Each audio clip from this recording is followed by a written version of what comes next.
Bonjour à tous, aujourd'hui nous recevons le président des Jeunes Républicains, il a 22 ans, il nous vient du Tarn. Bonjour Guillaume Carayon. Bonjour Raphaël. Tu as dit, je suis en rupture avec la vieille politique. Qu'est-ce que tu s'entendais par là? Il y a un constat qui est très net, c'est que les jeunes aujourd'hui se désintéressent de la politique politicienne. Les jeunes aujourd'hui n'aiment plus les partis parce qu'ils ont l'impression qu'il n'y a plus de débat d'idées dans les formations politiques. Et finalement, ils se sont désintéressés non pas de la politique parce qu'ils ont encore des aspirations très fortes pour les idées.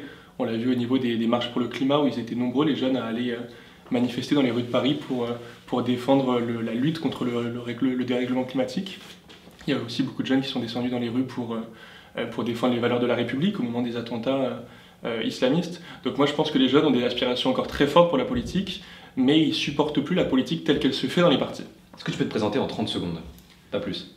Je m'appelle Guillaume Carayon, j'ai 22 ans, je suis étudiant en droit en Master 2 à l'université de la Sorbonne et je suis maintenant président des Jeunes Républicains, donc c'est le mouvement de jeunesse des Républicains. Tu parlais d'une faillite du système éducatif, qu'est-ce que tu peux nous en dire? Écoute, les classements PISA montrent que chaque année la France perd des places au niveau de l'apprentissage, de la lecture, des connaissances élémentaires. Il y a un classement Teams qui a montré il y a quelques mois que les élèves français étaient les plus mauvais d'Europe en mathématiques. Donc il y a ce constat d'un affaissement du niveau des élèves français, d'un délitement du niveau de l'éducation nationale française. Maintenant, il faut se demander quelles sont les raisons de cet affaissement du niveau des élèves français. Pour moi, c'est le fait que les professeurs, aujourd'hui, n'attirent plus. C'est pas un métier qui est devenu attractif. Les professeurs sont très mal payés. Il y a beaucoup de professeurs, il y a une enquête qui a montré qu'il y avait beaucoup de professeurs qui pouvaient devenir professeurs en ayant 7,5 sur 20 au CAPES. Donc ça montre que le métier aujourd'hui n'est plus attractif comme il a pu l'être. Ouais. On a vu récemment dans les médias parler du salaire des professeurs. Ouais. Certains proposent de le doubler, Jean-Michel Blanquer a des positions assez réservées là-dessus. Et toi, qu'est-ce que tu en penses? Anne Hidalgo a proposé de doubler le salaire des professeurs. Moi je pense que, évidemment, c'est démagogique, on ne peut pas doubler le salaire des professeurs, ça va trop loin et ça gonflerait encore le déficit français qui est déjà très important depuis la fameuse théorie du quoi qu'il en coûte d'Emmanuel Macron. En réalité, c'est vrai qu'il faut quand même augmenter le salaire des professeurs qui sont très mal payés et ce métier n'attire plus. Donc oui, il faut augmenter le salaire des professeurs, mais pas en sombrant dans la démagogie comme Anne Hidalgo le fait pour son début de campagne présidentielle. Avec la crise, on a vu beaucoup de jeunes qui se sont sentis délaissés, qui ne savaient plus vers où aller et qui ne voulaient plus continuer les cours. Qu'est-ce que tu as à dire à ces jeunes-là qui se sentent sur le côté de la route et qui n'ont plus aucune motivation pour continuer leurs études? Écoute, ouais, la crise du Covid, elle a mis en relief le fait qu'aujourd'hui, il y a beaucoup de jeunes qui se sentent délaissés, qui se sentent très seuls. Il y a une société, en fait, aujourd'hui, qui est devenue très individualiste, dans laquelle on a perdu le sens du collectif. On l'a vu pendant la crise du Covid, où il y a un jeune sur 5 qui a eu des idées suicidaires. Il y a un jeune sur 6 qui a perdu son emploi. Moi, je pense à tous ces jeunes qui étaient reclus dans leur logement de Crous de 9 mètres carrés pendant 9 mois parce qu'il y avait un confinement et donc ils ne pouvaient pas sortir de chez eux. Ils ne pouvaient pas aller à l'université et donc avoir du lien social, avoir du lien avec finalement leurs amis de promo.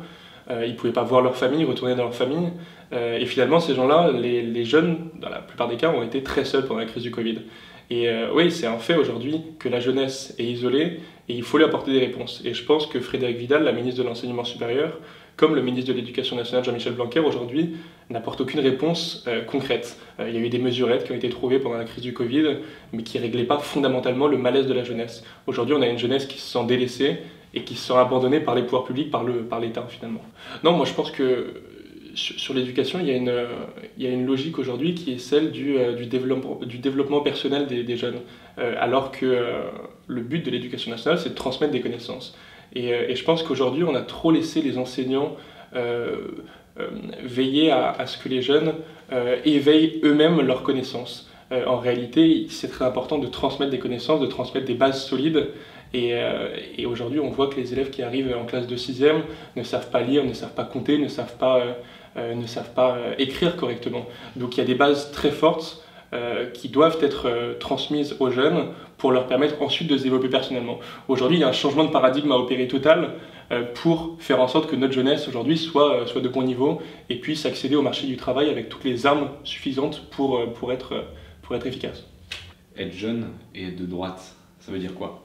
Être jeune et être de droite, c'est croire aux libertés individuelles et collectives, c'est croire à l'autorité de l'État, qui, à mon sens, va de pair avec le respect des libertés individuelles. C'est croire au travail, au mérite, croire que les jeunes aujourd'hui peuvent s'en sortir s'ils travaillent et réussir mieux que leurs parents. C'est la promesse de la République, c'est la promesse de l'ascenseur social aujourd'hui qui dans notre pays est bloqué. Donc être de droite, c'est croire qu'on pourra le débloquer, cet ascenseur social, et croire au travail et au mérite. Moi je dis aux jeunes de s'engager parce que c'est la meilleure manière de faire changer les choses.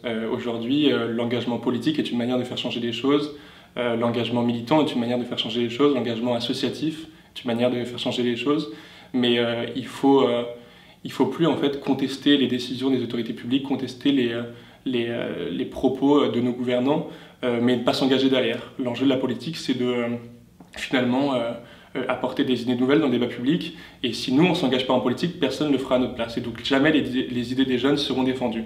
Donc les jeunes doivent se défendre, allez vous engager en politique, allez vous engager dans des assos, et c'est comme ça qu'on arrivera à faire bouger les choses. Parce que vous avez envie de changer la France, parce que vous avez envie de faire vivre le débat public dans notre pays, engagez-vous à Demain Citoyen. Super, merci beaucoup.